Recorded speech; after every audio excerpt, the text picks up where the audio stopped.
O my Lord, make me brave, and make my task easy for me. Have faith, step onto the cloud of Islam, and you will discover the light of Iman. Proclaim this message entrusted to you, and the cloud of Islam will carry you. Artists, essayists, poets, novelists, those who wage war against Allah and His Rasul and create mischief in the land, kill them all. He shall surely be put to death should Rushdie die. What is the Judeo-Christian verdict?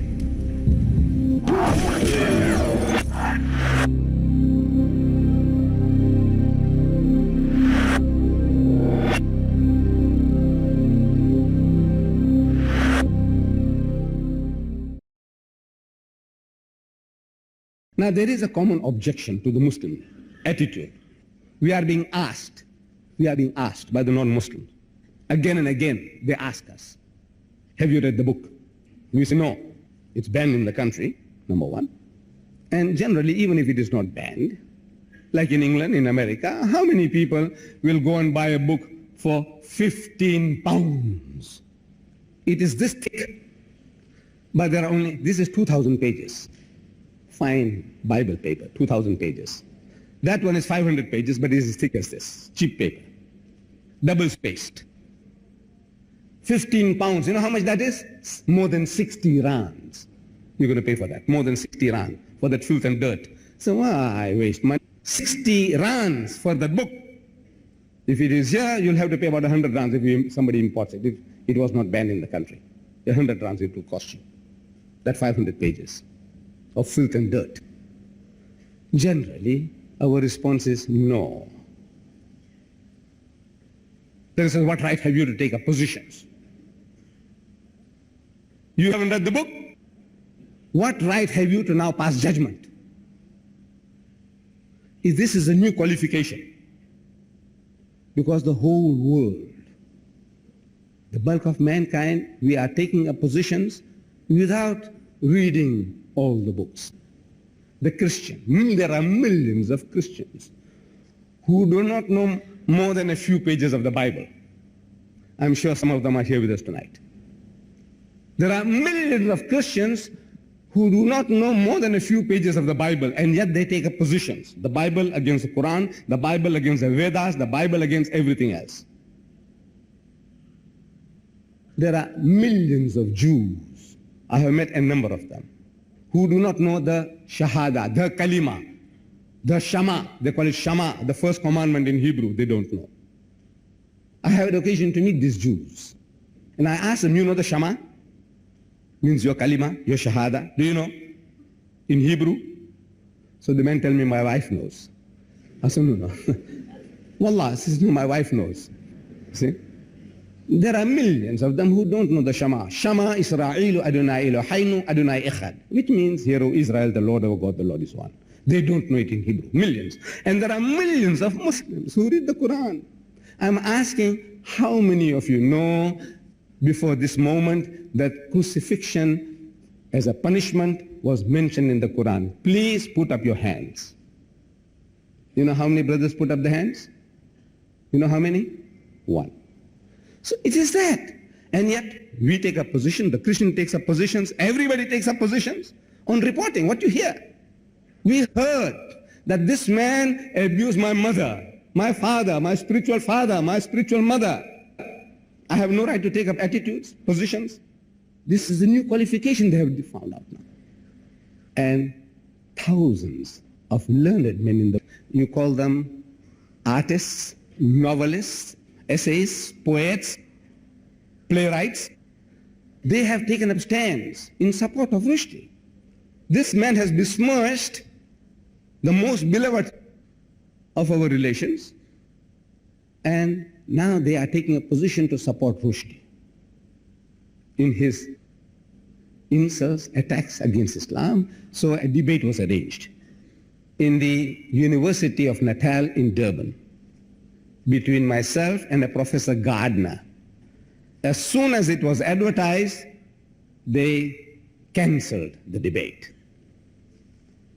So, and they came out in the newspapers in support of Rushdie, saying, leave Rushdie alone, say local writers. Leave him alone. Who are they? Some great names. I don't know whether you recognize any of them. Nadine Godima, J.M. Kudsi, Ethel Fugard, Andre Brink, Barney Simon, Zweleke Sisulu, Graham Greene, James Mishna, Iris Murdoch, Alan Silito, Professor Gardner, Professor Lingle. Shh. I said, look, come, all of you, 3 at a time. 3 at a time, come, under controlled conditions. Let's have debates. Not one of the cowards would come forward. Not one. They can get into the press with articles like Gardner got in. We replied. The newspaper cut our reply into half. Then he replies to that. We send an answer to that. Not published at all. These are the people who are talking about free press. They want a free press. They want to be free from all kinds of censorship, but they censor us. But now, for a change, we must ask the Westerner. Ask him now for a change. Have you read the book? Ask him, have you read the book? And he's also taking positions just because he wants to support a co-writer. He's a writer, you're an author, so another author, you want to support him, never mind right or wrong. Generally, he also hasn't read. But if he says he has, I'm asking him, what have you read? You say, you read the book? He said, yes. I said, what did you read? You Britisher? First chapter. First page. It's numbered number 3 because one page holds one word Marianne. Marianne is his second wife. He dedicates to her. He counts it as a page. Actually, first chapter, first page, he calls the British people, the Londoners, bastards. This is Rushdie calling his benefactors, his godfathers, he calls them bastards. The first time I used the word bastard, about in 1960, that's over 20 years ago, in the City Hall of Durban, I was only quoting the Holy Bible. By God, I was only quoting.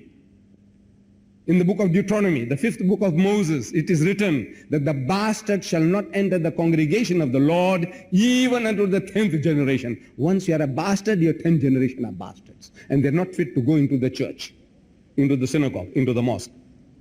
If they know that your great-great-grandfather of a 10th generation was a bastard, you have no right to go into the mosque, according to the religion.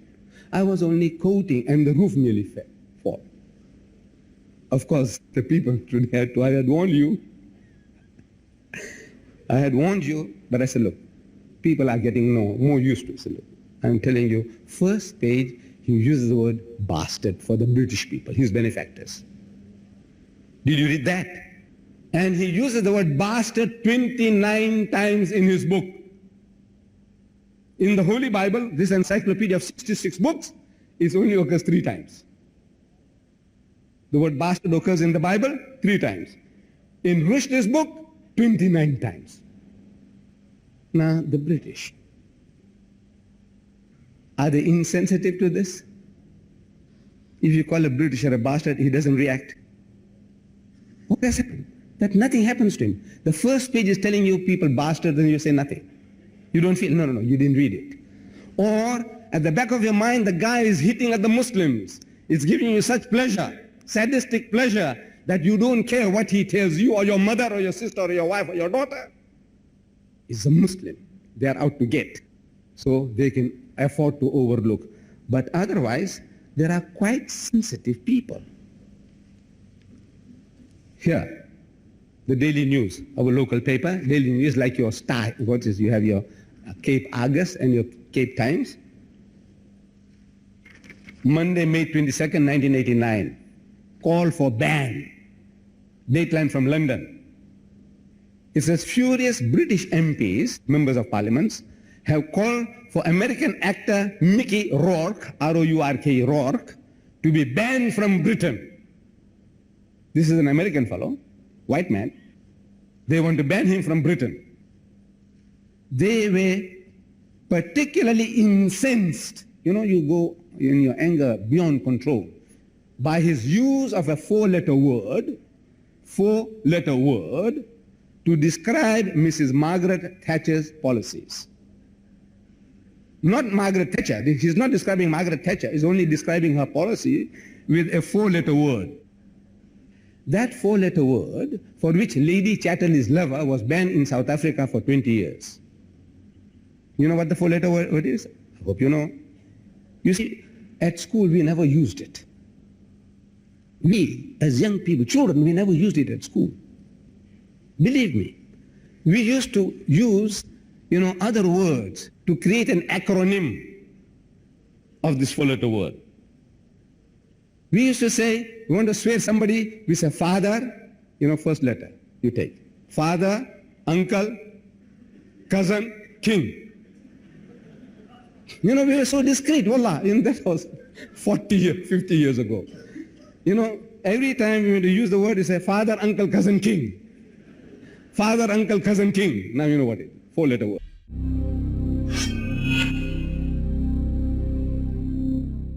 We used to say, we want to swear somebody, we say father, first letter, you take. Father, uncle, cousin, king. We were so discreet, wallah, that was 40 years, 50 years ago. Every time we want to use the word, you say father, uncle, cousin, king. Father, uncle, cousin, king. Now you know what it is, four-letter word. But for that four-letter word, Lady Chatterley's lover was banned. Yes, continuing this news item about that four-letter word which describes Margaret Thatcher's policies, so Harry Greenaway, Conservative MP for Ealing North, said, I hope the British government will never allow this man to set foot on our shores. I am shocked beyond belief. This Britisher, just because this American has used a four-letter word to describe Margaret Thatcher's policy. But our satanic Salman Rushdie, he uses that four-letter word and ends it with ing, making it a seven-letter word about Mrs. Margaret Thatcher's policies. Not a word, no murmur. Amazing. He uses the same four-letter word ending with ing now. Father, uncle, cousin, king, and ing. You add ing to it, it becomes innocent. Not one word. He calls Mrs. Thatcher Mrs. Torture. An offensive nickname. Allah forbids us. In the Quran, you say, do not call people by offensive nicknames. But to the British, it means nothing. Then he calls her Maggie the bitch. That's a five-letter word. Maggie the bitch. You see, the trouble is now, our people in England, they started to cry. Said, look, the guy is swearing my mother, is calling the Sahaba's names, calling Hazrat Bilal, the black monster, calling Ibrahim alayhi salam a bastard, astaghfirullah. It hurt us so dearly, so much. And we get incensed. If we can get hold of that khabis, we'll tear him to pieces. But now he's calling Mrs. Thatcher a bitch. You see, we should have gone to Mrs. Thatcher, said, look, you are our mother. You are the Iron Lady. You brought Britain out of the gutter of economic thing. You brought them up. You have done a beautiful job, ma. Now this fellow, you gave him shelter, protection. You gave him British passport. Now he's calling you a bitch. Ma, we don't like that. And by God, she would have had the book banned. But no, you're crying about yourself. The guy hit me, swearing my mother. I say, good luck to you. You deserve it, you Muslims, you Moors. So neither Maggie nor the British people, they didn't know about what was in the book. They only know that this guy is swearing you, your mother, abusing your mother, your prophet, your Sahabas, the companions of the prophet. So it's all kosher, it's all halal. But now that the British people, even those who are famous as sons of bitches, I don't know. Look, they're famous. The whole world knows that so-and-so is the son of a bitch. So-and-so is the son of a bitch means a prostitute, a whore, a harlot. Christine Keeler. I wonder if you remember. You people, most of you were young. You know, the Profumo affair. Christine Keeler, she brought the Macmillan government down. That one woman, she did it. The things that she was doing, carrying on, call girl, you call her call girl, call her a tart, a harlot, a whore, a hooker, new titles. You give them, call them escort girls. New titles, you give beautiful terms. You create, you concoct for this filth and dirt, the oldest profession in the world. So subsequently, she marries, and her marriage breaks up within a year. But she gets one son from that marriage. Whether it's that man's or somebody else's, nobody guarantees, but one child. Then she marries another man, another year. That guy gives her another child, another son, and he divorces her. We don't know whose child it was. But when this young man, Seymour Platt, she married a fellow called Platt, P-L-A-T-T, Platt. And the son was born, she called his name Seymour Platt. When Seymour was 8 years old, when he's an 8-year-old boy, the mother, Seymour, the younger of the Christine's two sons by two husbands, was only 8 when she confessed to him that she had been a teenage tart. You know jam tart? She was a tart. She told me, Seymour says, she told me, his mother told him, about how she had been bedded by Profumo and Ivanov, the Russian spy, and explained what a prostitute was. She's explaining to an 8-year-old boy, what is a prostitute? Because the son was, no, Ma, what is a prostitute? So she explained to him what is a prostitute that she was. She said, when I was young, when I was a young girl, I was wild and naughty and did some silly things. And yet, the young man, he's honest, he says, to me, she is never Christine Keeler, the call girl. He vowed, she is and always will be just my mom. She is my mom. Now mine, she is a prostitute, a harlot, a whore, whatever she is. She is still my mom, my mother. Do you disagree with that sentiment? It could have been your mother, could have been my mother. Whatever she is, we don't know the circumstances. Would you not sympathize with Seymour Platt? He said, look, she's still my mom. Do you disagree with that? No. He's unfortunate. He had no choice. That woman breastfed him, carried him for 9 months, breastfed him for 2 years, and brought him up. She is still my mom.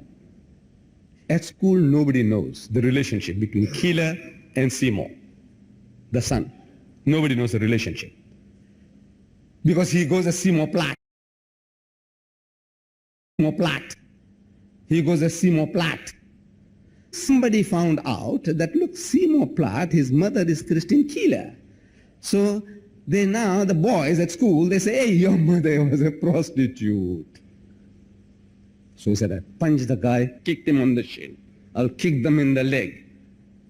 Fortunately, he was sturdy enough, big enough, to kick the other boys and shut them up. At high school, same thing happened. Nobody knows. Seymour Platt. Somebody found out mother is Christine Keeler. So somebody tells him, says, your mother was a prostitute. And this is her pin-up pictures, you see, naked and semi-naked, when she was plying her trade. She said, I'll punch the guy on the jaw and shut him up. I want to know, you sympathize with that? Yes. Look, it's not his fault. Why hurt him now? Your mother was a prostitute. She was a whore. What for? He says he punched the guy on the jaw and shut him up. Not for good. He's still alive, but shut him up. So you do have certain sense of values. You don't do that. Calling my mother names, you don't mind. Because it's my mother. Because you hate me. If it's your mother, no man, if she is an avowed prostitute, well-known prostitute, the whole world knows, still you resent your mother being called a bitch, a whore, a prostitute. This is natural. If your mother is not, how much more you'd feel. If she was known and she's telling you what a prostitute is and that she was a tat when she was young and she was naughty and how much she was getting paid for her services, and yet the son resents. Now the British, they're talking about absolute freedom of speech. It's a hypocrisy of the highest order. They have banned so many books. In England, there is a book called Code Breaker Extraordinary by Captain Nave, N-A-V-E, Nave. Not naive, not naive, Nave, Captain Nave. During the Second World War, he broke the Japanese code, and they knew, the British government, Churchill knew about the attack on Pearl Harbor. Beforehand, he knew from the code, he knew what was going on. He knew the Japanese Navy is on the move to Pearl Harbor. But Churchill wanted America to come into the war, so he allowed thousands of Americans to die so that they can involve America into the war. So this man, knowing all that, he wrote a book called Code Breaker Extraordinary, banned by the British government. Banned. Churchill's War by David Irving, banned in Britain. Spy Catch by Peter Wright, hounded from all the Commonwealth countries by Maggie's British government. So they have certain standards they go by when it suits them. A book is just about to be written. Nobody is prepared to take it on, publish it. The title of the book is Officially Speaking. Man who was working in Buckingham Palace, look, he's working there as a domestic person, helping in Buckingham Palace, in the King and Queen of England, the Queen's house in London. He knows what's going on, so he's talking about the drunken orgies and the sexual frolics that takes place in Buckingham Palace. So he wrote a book. Maggie's government won't allow any publisher to publish it. You see, they know. They have standards. When it hurts them, they know when to take step. When it comes to Salman Rushdie's satanic verses, of course, they get pleasure out of it because it's hurting the Muslims. You see, I have stumbled across this idea. I don't know whether it's right. So far, so many Muslims have died over the book. In Pakistan, in India, in protesting against the book, more than 20 people have died already. In Bangladesh, trouble. In London, they have been marching. Some 20,000 Muslims, they marched in protest to deliver the protest letter to the House of Commons. And these people in the West, they enjoy it. Wallah, they love to see all this. Seeing for a change. You see, the Muslim is a challenge. He is a challenge to the whole non-Muslim world. He's telling the Christians, وَلَا تَقُولُوا ثَلَاثَةً, don't say Trinity. He's telling the Christians, وَمَا قَتَلُوهُ وَمَا صَلَبُوهُ, Jesus Christ, he was not killed nor was he crucified. He's telling the Christians, لَقَدْ كَفَرَ الَّذِينَ قَالُوا إِنَّ اللَّهَ الْمَسِيحُ ابْنُ مَرْيَمَ. Whosoever said that Jesus Christ, the Son of Mary, is God, is making blasphemy, treason against God. He's telling the guy, don't eat the pig, don't drink alcohol, don't dance. Shh. At every step, he's telling everybody, every time, say, look, this is not right, that's not right. Don't take interest. Anything, everything. Don't do this, don't do that, don't do this, don't do that. He may be a drunkard himself, but he's telling the others, don't drink. No, this is the Muslim. He is a challenge to everybody. To the communists, to the Jews, to the Christians, to the Hindus, to everybody, the Muslim is a challenge. The very fact that you wear a kufiya, you are a challenge. You are a challenge to the people. So what is this? 300 years they tried to hammer you into Christianity, 300 years. Brought here as slaves from Indonesia and Malaysia. And after 300 years you have come out one of the most militant Muslim communities in the world. You are a challenge. So once you get a beating, they get sadistic pleasure. Now you cry. They love to see you cry, wail. I say, stop it. I may be wrong, but I say, stop it. Don't make them happy.